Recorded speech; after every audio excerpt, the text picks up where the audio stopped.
Alright, we're going to be tying a pretty flashy hair jig today. In the vise I have, I think it's a 20 millimeter shank. It doesn't really matter. I'm getting rid of these, so that's why I've got that in the vise right now. But you can also just buy like those as a cheap hook and do that. Those gold ones from Eagle Claw for like panfish work really well.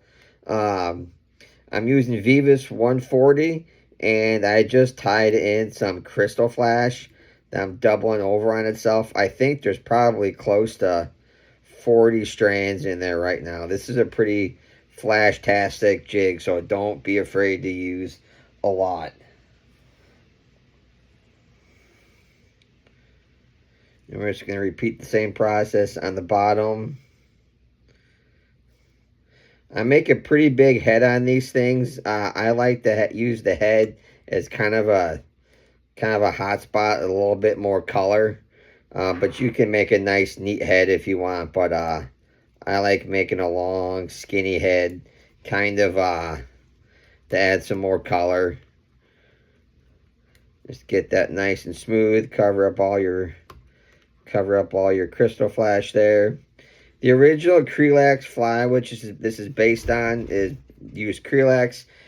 You can also use polar chenille, which I really like. The only thing I don't really like using is just straight Flashabou. I like the stuff that's got some crink in it. It tends to add a little bit more volume. Where if you tie it all with Flashabou, it's going to kind of pencil down a little bit more. This is also a really great setup for something like walleye. Walleye like a lot of flash, so this is another really good option. And that is my tail section. And now I want to come in with some side cutters and cut away the part of the shank that I'm not using. You want to keep this tail section pretty light, as you can, so you get the most amount of motion out of it. You just don't want to cut any of your flash while you're at it. So that is the tail section done. That's actually also a really good style if you wanted to tie walleye flies for a drop shotting. So I'm going to be using an 1/8 ounce 2X heavy jig today. You can't tell because I did it off camera, but I took a razor blade and I removed all the excess paint, the powder coat paint that was on this. Because if you leave that on, your thread will try and want to slip down it and your stuff won't be secure. And I also cut in with the razor blade just a little bit onto the jig head also, because it can still force it down. To connect these two pieces, you can use whatever you want. There's no hook on it, so it doesn't really matter. I reach for stuff and grab braids, so that's what I'm using. And you're looking to making this connection point pretty small. You don't need a lot of space. You can see how that it's already moving. This little point here between the rear hook and the front hook is probably, I don't know, half or a quarter of the size of the eye on the shank that we just tied in. So get that secured in. You don't have to go crazy. And bring your thread all the way forward. And typically, if you're tying like a bait fish style jig, sorry, I said fly. I'm tying a lot of flies today. You don't want to like change your colors up or keep darker on the top, lighter on the bottom. But I'm tying this in kind of crazier colors, so I don't really care too much. So let's do the same process. Really wrap that down. There's a lot of crystal flash in there, so more and stronger wraps as your friend, or else this stuff's gonna roll and your jig's gonna fall apart.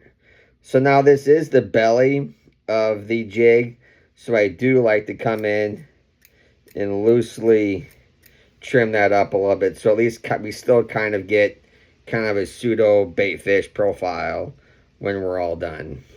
And if you stick down to the end of this video, I'll be swimming this in my fish tank, so you get a little bit of idea what this looks like when it's wet. And now I'll just do the same thing all over again. An important part of tying this jig is managing your materials really well.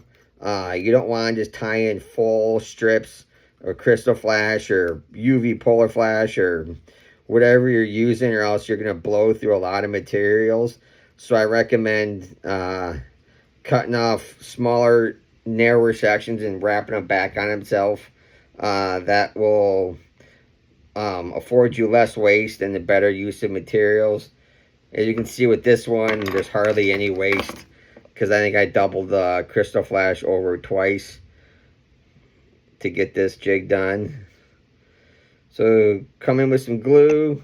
I'm using Solarez as usual, but you can use whatever you want. Sometimes within the larger sizes, if I know I'm fishing where there's a lot of cover, I might not even use glue because I know I'm going to lose them anyways. So just do whatever you think is best. And there it is. Tons of movement, lots of flash.